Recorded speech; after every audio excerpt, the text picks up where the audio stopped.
एक निम्बार्क संप्रदाय के संत हैं गोपाल दास जी महाराज, वो गंगा जी को कथा सुना रहे थे, भगवती गंगा जी को कथा सुना रहे थे।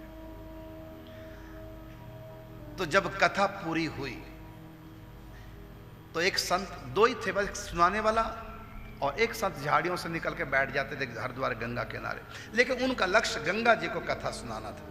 अंतिम समय उस सिद्ध संत ने कहा कि आज तो ठाकुर जी को भोग लगाना चाहिए, कथा की पूर्णाहुति है। कहाँ लगाना चाहिए, लेकिन व्यवस्था नहीं थी। अचानक एक बुढ़िया आई माखन मिश्री लेकर के, भागवत जी को भोग लगाया और बुढ़िया उसके बाद चले गई।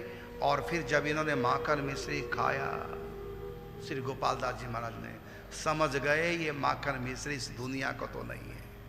हजारों बार हमने माखन मिश्री खाए लेकिन ये स्वाद आज तक नहीं आया।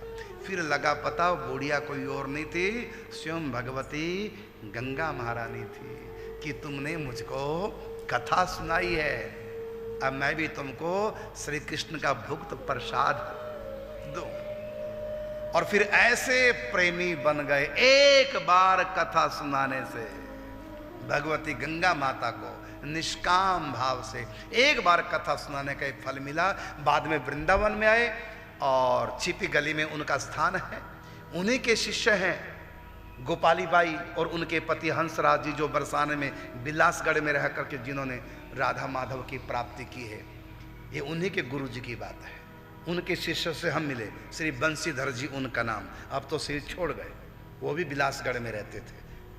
तो बंसीधर के गुरु थे हंसदास जी। हंसदास जी के ये गुरु जिनकी मैंने बात बताई, जिन्होंने गंगा जी को एक कथा सुनाई, उसी से उनको प्रेम तत्व की प्राप्ति और उस प्रेम से कृष्ण की प्राप्ति। तो एक भागवत को कहो, चाहे एक भागवत को सुनो, चाहे एक बार भागवत को पढ़ो, चाहे एक बार भागवत की लीलाओं का स्मरण करो, सबका फल है कृष्ण प्रेम, और कृष्ण प्रेम से प्राप्ति कृष्ण की होगी।